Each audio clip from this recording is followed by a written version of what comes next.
जिल्हा परिषद शाळा काळिंदगाव तालुका शिरोळ रायगड। नमस्कार, आज आम्ही तुमच्यासमोर शिक्षणाचे फायदे अडाणीपणाचे तोटे सांगणार आहोत। आमच्या पथनाट्याचे नाव आहे चल शाळेला चल चल तारा, चल शाळेला चल चल तारा। मी आहे तारा, माझे नाव तारा।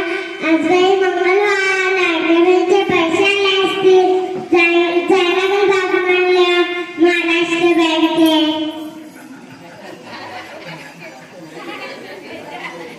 ओ मॅडम, माझे लायब्ररीचे पैसे आलेत ना? आधी पासबुक द्या मग सांगेन। दादा, 2 महिन्याचे 3000 रुपये आलेत। अरे बाबा, एवढे पैसे माझे 3000 रुपये द्या। तुम्हाला आधी स्लिप भरायला लागेल। कसली स्लिप? तुम्ही द्या भरून स्लिप। तुम्हीच द्या भरून। नाही, तुम्ही जा। तुम्हीच द्या भरून। बघा मला किती कामं पडलेत, तुम्ही जा भरून घ्या कुणाकडनं। आज काही मंगळवार लाडक्या बहिणीचे पैसे आले असतील, जाऊ दे महाराष्ट्र बँकेत दान मांडल्या।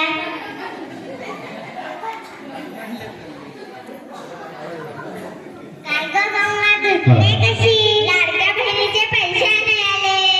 मी पण आले, पण मला स्लिपच भरता येत नाही। हे मी भरून देते। पण तुला लिहिताच येत नव्हतं। शासनाने नव भारत साक्षरता अभियान सुरू केलं, तिथे मी रोज जाते। गुरुजींनी मला लिहायला वाचायला शिकवलं। तू पण येशील? हो। आपण दोघे उद्यापासून सोबत जाऊ। हो। सही द्या तुमची। मी आल्याने बाई,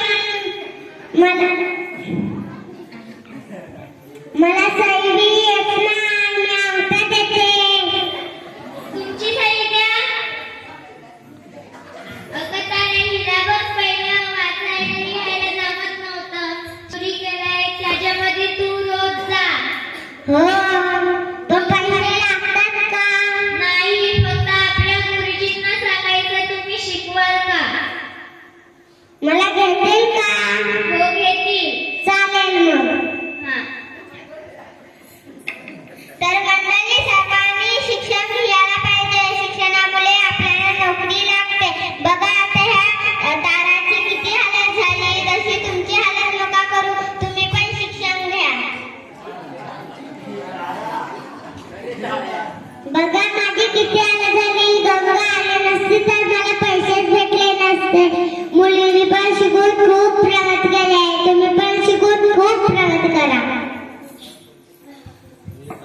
शिक्षण हक्काची किती न्यारी, शिक्षण हक्काची किती न्यारी। शिक्षण गंगा आता घरोघरी, शिक्षण गंगा आता घरोघरी। संविधानामुळे सर्वांना शिक्षणाचा अधिकार व हक्क मिळाला आहे। आपला हक्क मिळवूया, सारे शिकूया, पुढे जाऊया।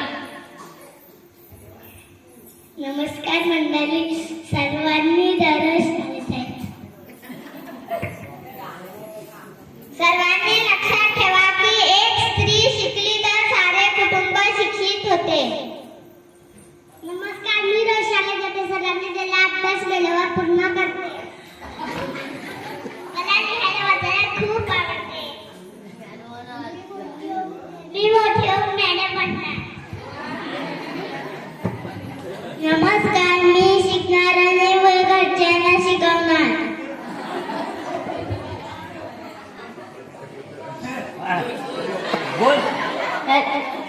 मी शिकणार आणि आईने बाबांना शिकवणार।